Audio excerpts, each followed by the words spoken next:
Pair of Monday Nighters, the Vikings roll and put themselves in a great spot here as we head down the stretch in the 2024 regular season. Falcons must win, barely got by, and did win against the lowly Raiders, and some beacons of hope for some of those lowly teams in the NFL. All that and more coming up on today's Peacock and Williamson.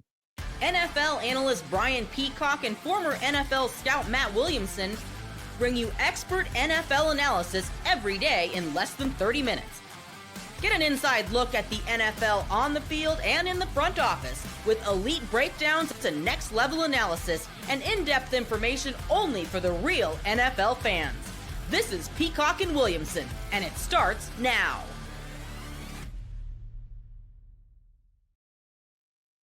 Welcome to the Peacock and Williamson NFL Show. Brian Peacock alongside Matt Williamson at BD Peacock at Williamson NFL. Thanks everybody for making us your first listen on the Locked On Podcast Network, your team every day. Love our everydayers. Appreciate all the new listeners as well. Welcome. Hit subscribe, please, on YouTube or wherever you are listening to this podcast. I mean, you can find this podcast everywhere. If there's a podcast feed, you can find Peacock and Williamson. So helps out tremendously. Hit that subscribe button. You don't want to miss an episode as we roll through the season into the postseason and, of course, every day in the offseason as well. Today's episode of Peacock and Williamson is brought to you by Game Time. Download the Game Time app, create an account, and use code LOCKEDONNFL for $20 off your first ticket purchase.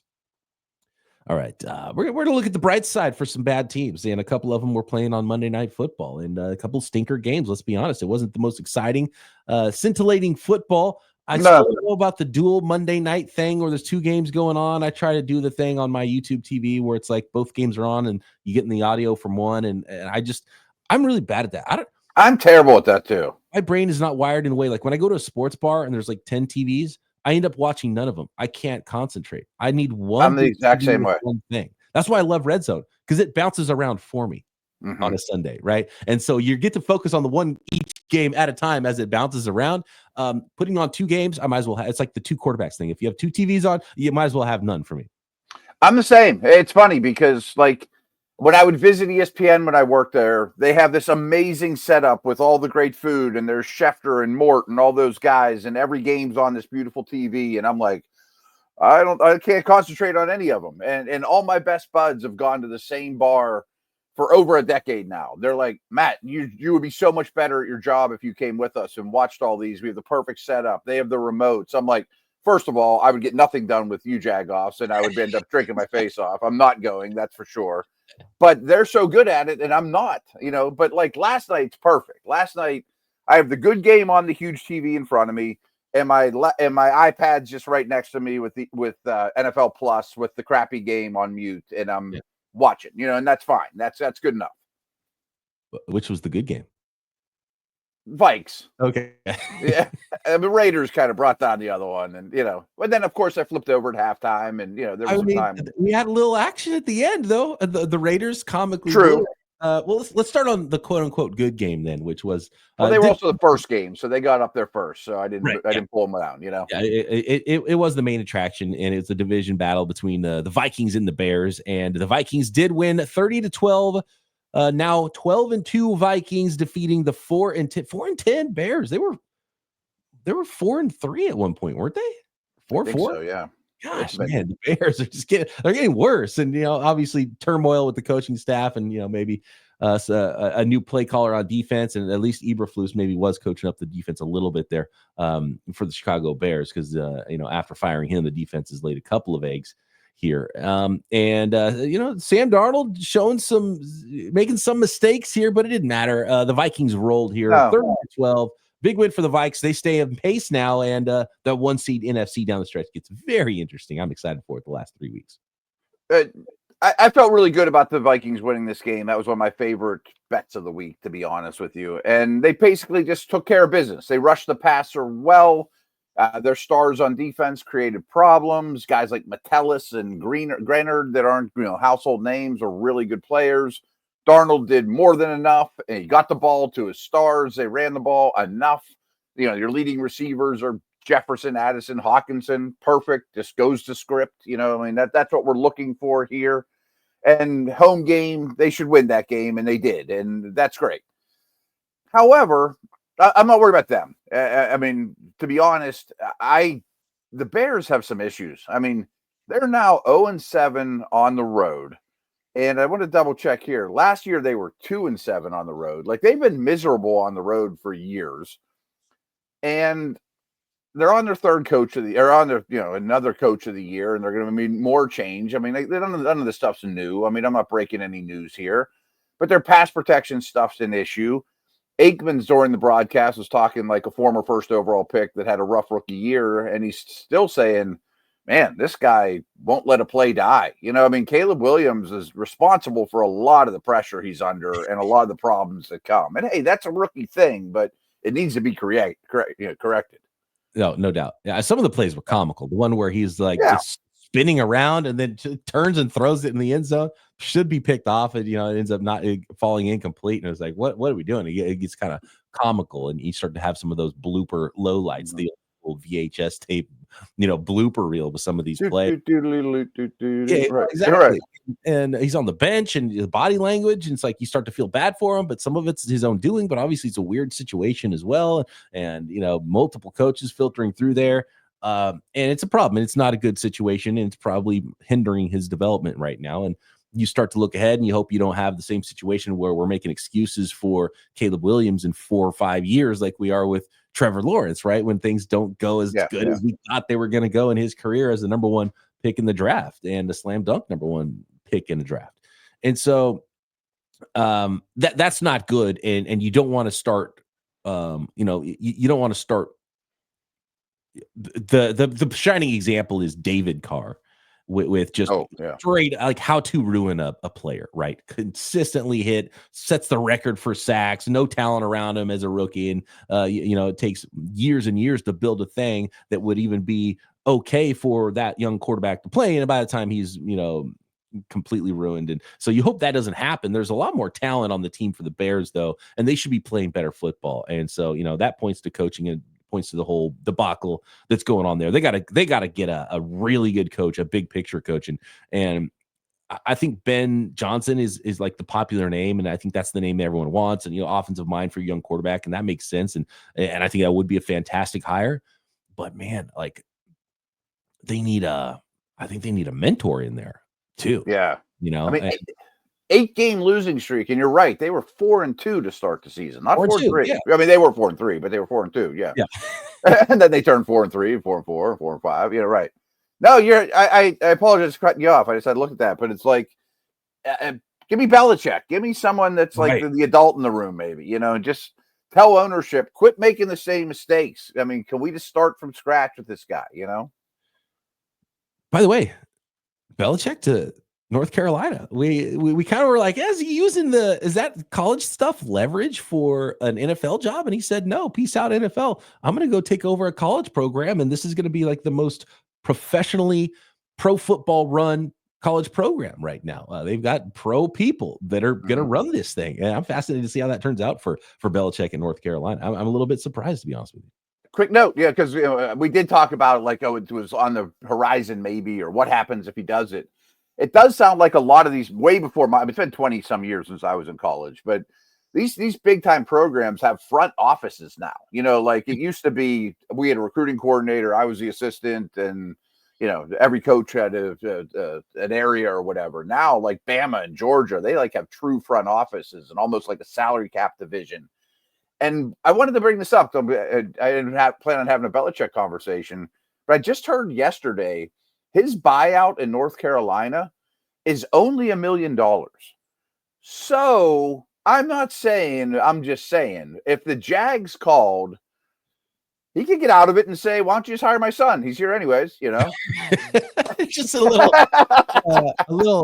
nepo, assist on roll. Yeah. Nepo turn of the dial and be like, well, never mind. You still get a Belichick. Hey, how about that? Yeah. We'll leave Patricia here and Lombardi or whoever. And, I'm going to go to the Jags. It's kind of like, I was blown away. I was watching some draft prospects, and there's an offensive coordinator in college football named Mike Shanahan.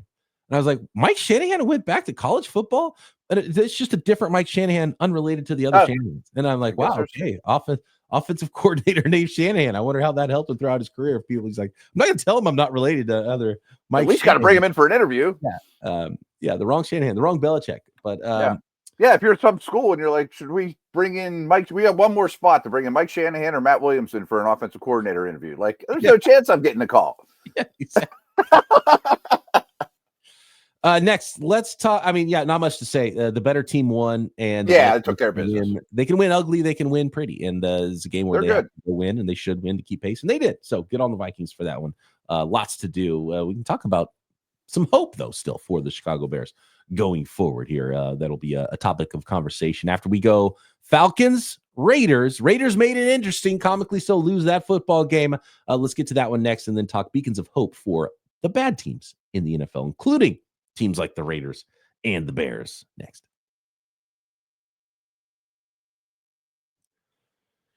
This episode of Peacock and Williamson brought to you by Game Time, and always a special offer for our listeners. When you download the Game Time app, get a deal on your first ticket purchase. But Game Time right now is focused on togetherness this holiday season. That means when you bring people together at live events, the experience is that much better.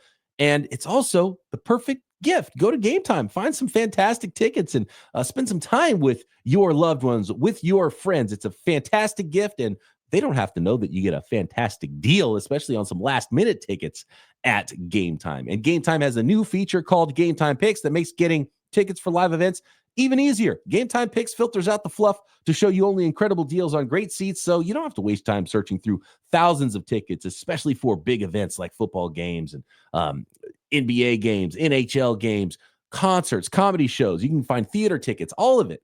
Tons of awesome deals, last-minute deals, all-in pricing, views from your seat before you buy so you know what you're going to get, and their lowest price guarantee. Take all the guesswork out of buying tickets with Game Time. Download the Game Time app, create an account, and use code LOCKEDONNFL for $20 off your first purchase. Terms apply. Again, create an account and redeem code LOCKEDONNFL for $20 off. Download Game Time today. What time is it? Game Time. This episode is also brought to you by our friends at FanDuel, and anytime we reference a line on this podcast, it comes directly from FanDuel, the FanDuel app, and FanDuel.com.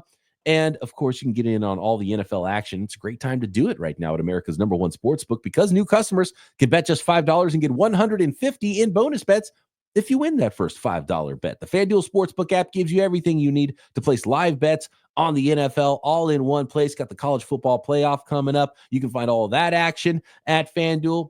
Weekly lines, of course, weekly props, tons of prop bets, and NFL draft props as well, off-season props at FanDuel if you're looking ahead to the off-season with your favorite football team. And, of course, NBA, NHL, and all the sports. You can find all the action at FanDuel. Download the app and visit FanDuel.com today. You'll get started with $150 in bonus bets if you win your first $5 bet. That's FanDuel.com. Never waste a hunch and make every moment more with FanDuel, an official sportsbook partner of the NFL.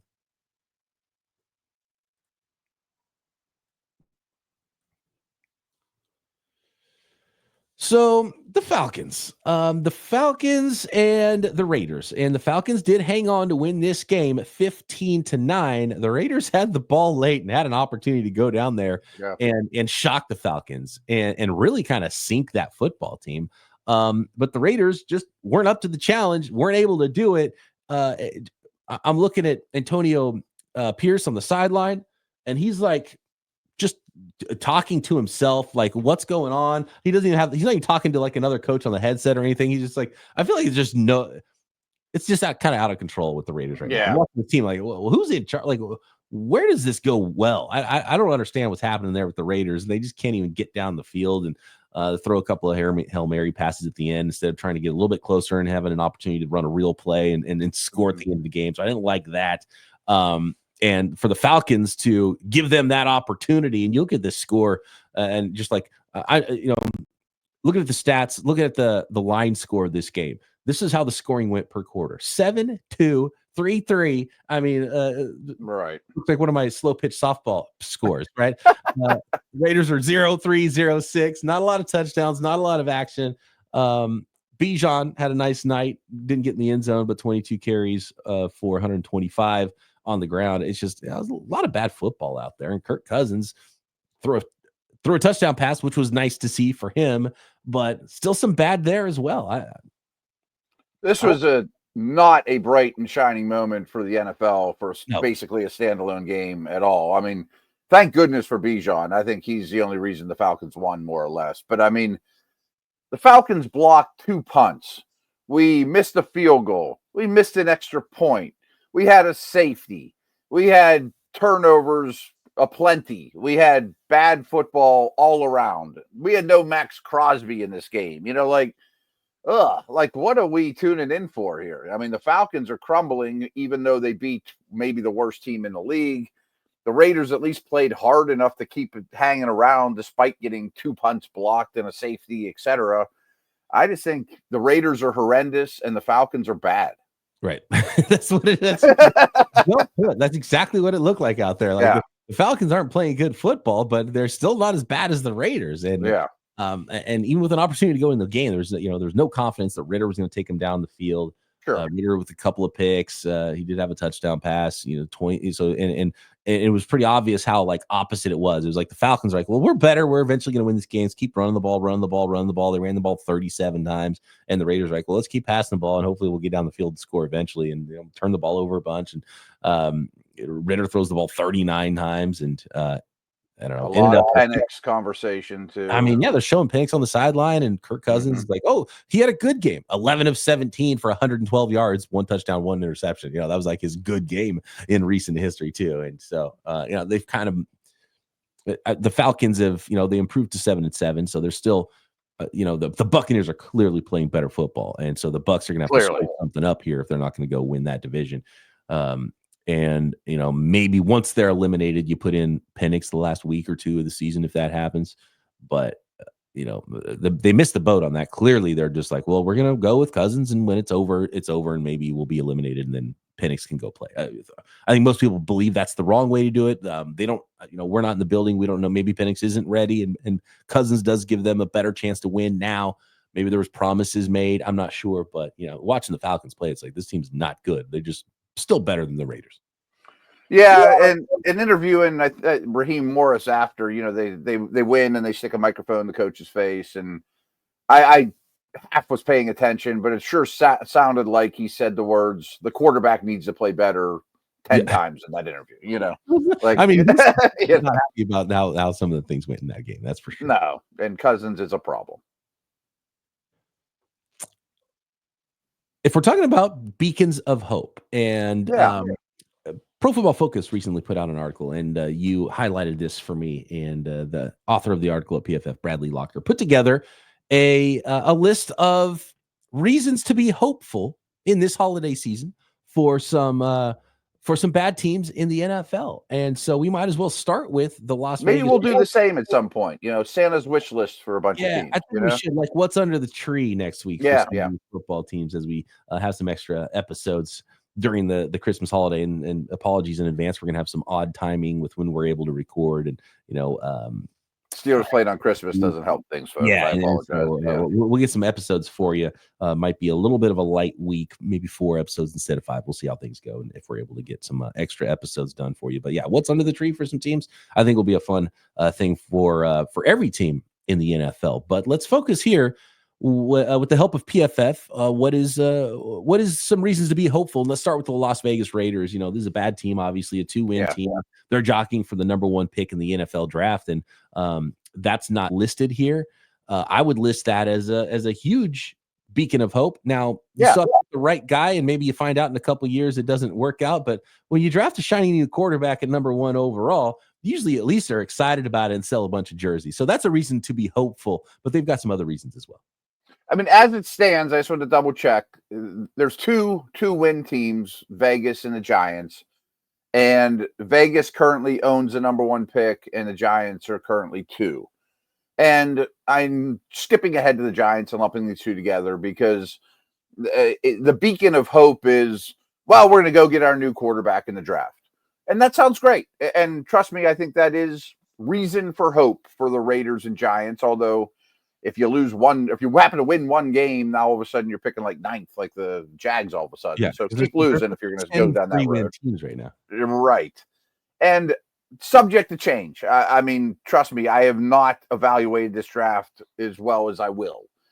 But I also can't say Shedeur Sanders and Cam Ward make me say, man, my franchise is fixed. You know, I mean, if Caleb Williams is struggling this bad, what is Shedeur Sanders going to look like with the Raiders or Giants next year? You know, I mean, lesser prospects is what I'm saying. But yes, that is reason for hope.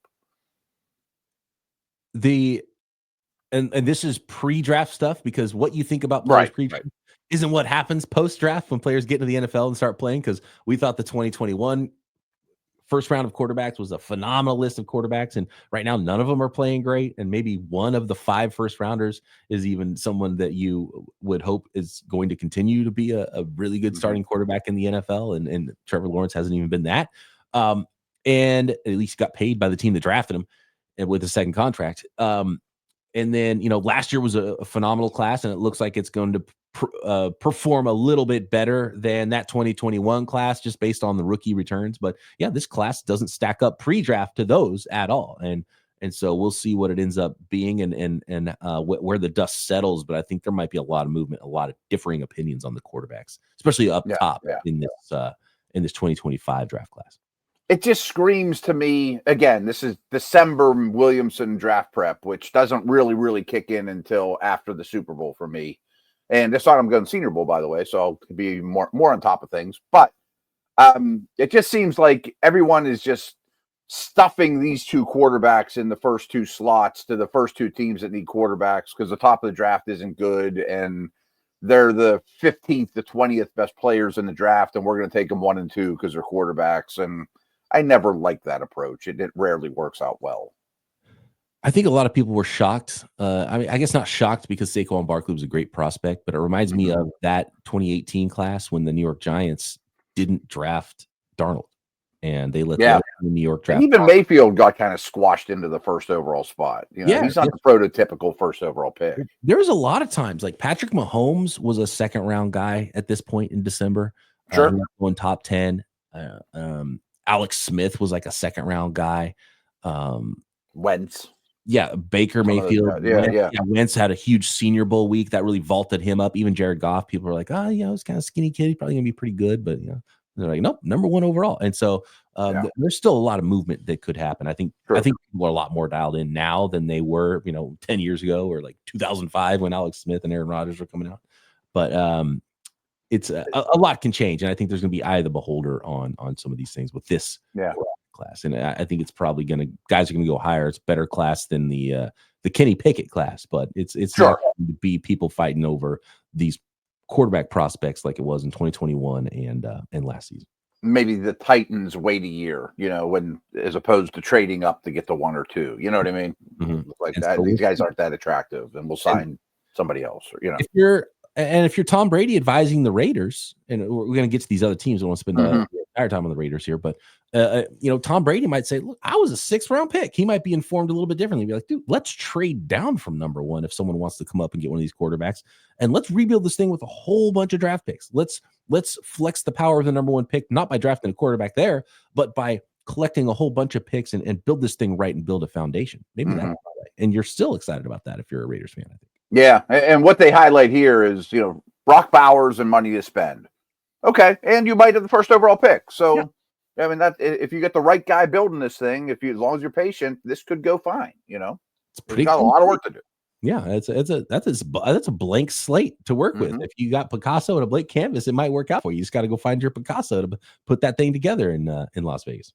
Yeah, I mean, as long as not someone just slapping paints around with their fingers, like there's been in the past, right? Yeah, you have the right painter. It does happen a lot with that organization. All right, we got the Giants coming up on a whole bunch more reasons to be hopeful for some of the bad teams, some of the teams drafting high in the NFL draft, and all that coming up next.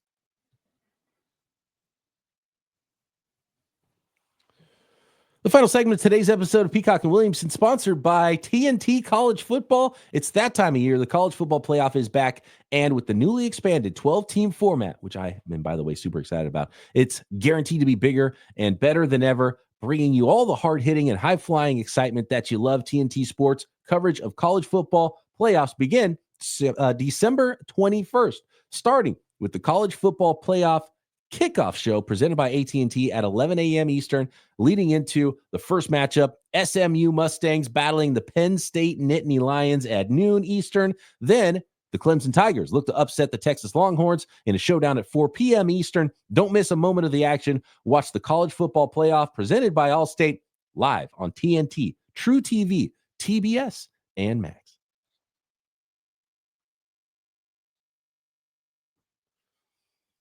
New York Giants. What do the Giants have to be hopeful right now as they jockey for the number 1 overall pick in the draft as a 2-win team? So they're right there with the Raiders. I mean, if you're excited about one of these two quarterbacks, great. Or trading down and, you're going to have a high pick. That's great. Okay. I also think they have a handful of players I'd be excited about, starting with Malik Neighbors and Dexter Lawrence and Thomas, the left tackle they lost. And, at least there's some good young players. Yeah, it's like Malik Neighbors. It's Malik Neighbors and opportunity, really, is the way to put it there for the New York Giants. Yeah, and again, I'll take Dexter Lawrence and Andrew Thomas, and those guys are, foundational pieces that are still pretty young. I mean, this is a much quicker turnaround than the Raiders, too, with some of the defense in the front seven. Like, they could be good if they get the right staff in, and they haven't fired their staff yet. Maybe they'll just bring everybody back, but that maybe I'd probably be hopeful for a new staff if I was a New York Giants fan, and we'll see what happens at quarterback. But how good do you think Malik Neighbors is? Phenomenal. I think he's very, very legit and is going to be a top 10 receiver next year, and that's saying a lot in the receiver market, which is really, really strong right now, and could be Justin Jefferson, Jamar Chase level, maybe. Yeah, so with the way that Brock Bowers has played, Malik Neighbors has played as rookies, they hit on those receiving weapons, so you have kind of like a go-to number 1 weapon for whatever quarterback is there for those two franchises at the top. So similarities there as far as the offenses get built out in New York and Las Vegas. Agreed. New England Patriots, this is a really easy one because they already drafted their quarterback. And they're in better shape. I would rather have Drake May right now than door number 1 and 2 there in the NFL draft. Oh, yeah, I'd much rather have May than the first overall pick. Yes. Yeah, 100%. They got a ton of cap space. I think that might be a somewhat attractive landing spot for, guys coming off their first-year contract. A couple things on defense that aren't bad either. Christian Gonzalez and Belichick didn't leave the defensive cupboard completely bare. Keon White. Barmore can get his health straight and the things like that. And they've got some draft capital and cap space to try to start to build that thing around Drake May. So, you start to enter 2025 with some expectations for a young quarterback and start to see where that thing might go. And we'll see as far as the coaching staff and how good they are going to be for that team going forward. But a hopeful time. And we talked about this in past podcasts, like which team would you rather take over the GM job for? I'd rather be the GM of the Patriots right now than the Giants or the Raiders, or probably the next team, the Jacksonville Jaguars. 100%. And a lot of that's just, do you believe in Lawrence or not? Are you a prosecuting attorney or a defense attorney? I always used to say that about Sam Bradford, that I can make a pretty good case 5 years into his career for either side, But give me Brian Thomas, I'll take their edge pass rushers. They got some guys that are, building blocks as well. And if Lawrence is close to what we thought he could be, then I'm not saying transcendent. You should be in the hunt in a pretty bad division pretty quick. Am I insane for thinking I might take Brian Thomas Jr. rest of career over Malik Neighbors? I think that's the conversation, and it's a really, really good one. I think they're both so special. I would take both of them over Harrison. It's a great receiver class. Like we talk about this a lot on Locked On Dynasty. Like, who's the rookie receiver to own?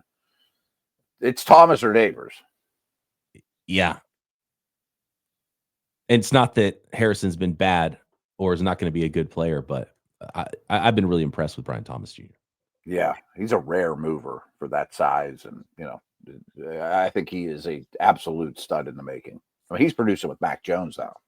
You have to feel the best as a Carolina Panthers fan that you've felt about where the team is going and the roster right now. You're probably more hopeful right now just in the entire thing than you have been in the last, 2 calendar years?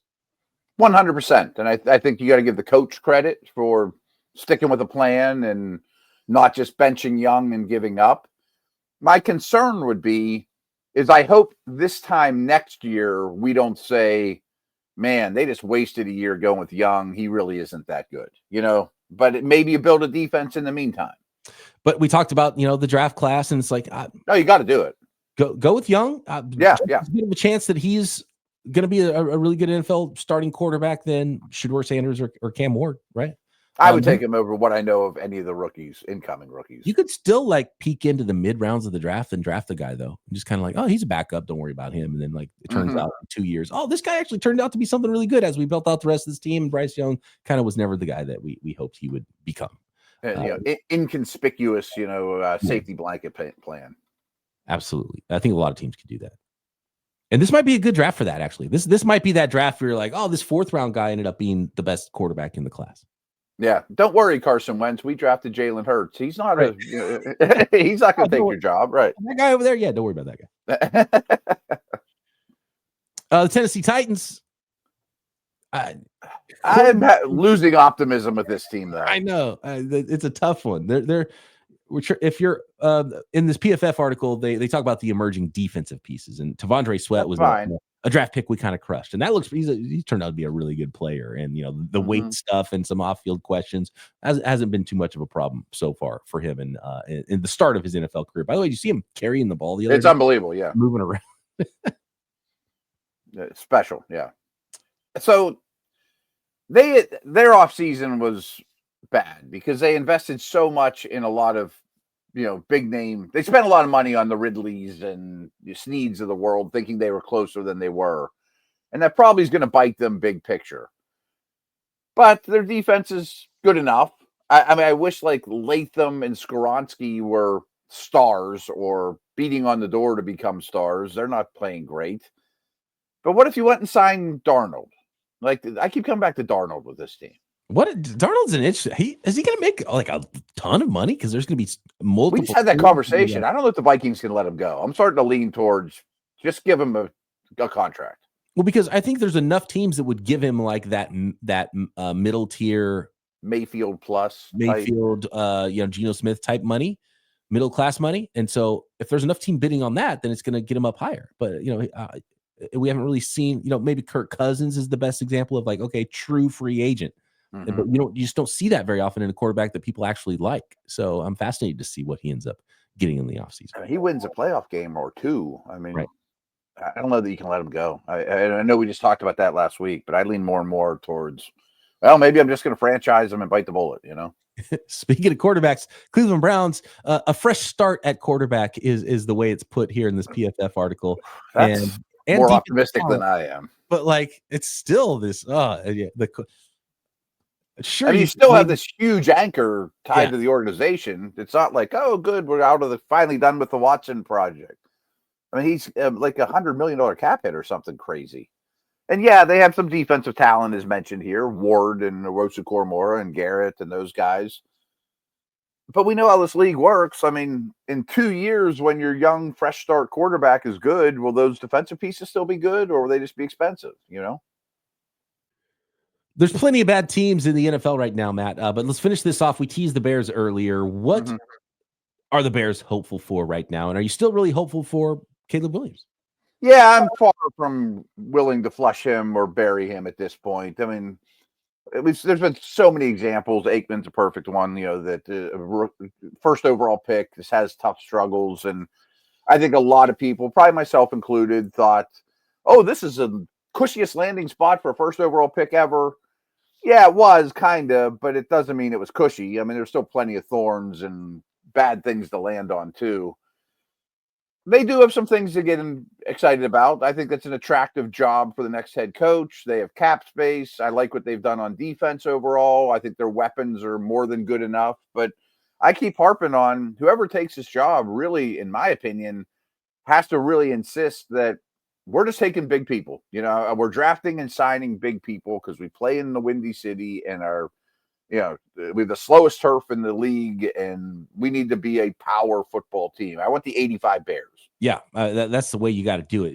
And as long as you find the right coaching staff and you develop that quarterback and you got guys that can call plays on offense, defense, you should be all right. It's all about the trenches for me, for the Chicago Bears here. Awful division to walk into, though. they can hit from both sides with cap space and the NFL draft. And the other 4-win team here, we'll finish with this one, and I think this one's easy with the New York Jets because there's talent on both sides of the ball. But there's a ton of questions. But man, give me Garrett Wilson and Breece Hall and Quentin Williams is a really good player.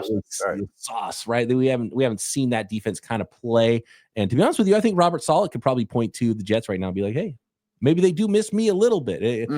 Saleh doesn't come out of this looking too terrible with the way things went after he was gone.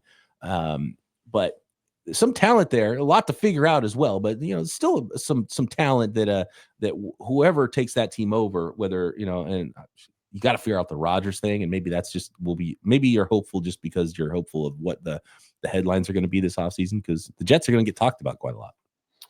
So Rodgers has played pretty well the last 2 weeks, and he's put up numbers, and the Jets won.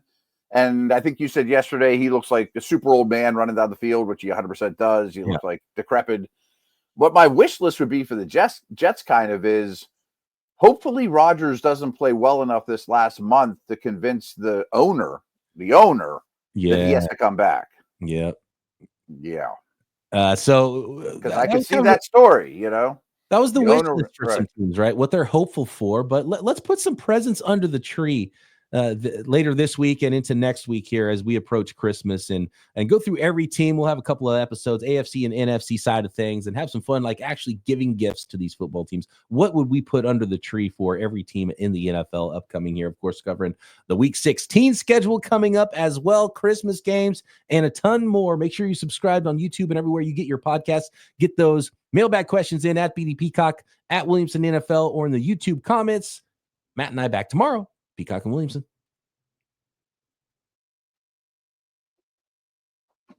Nice.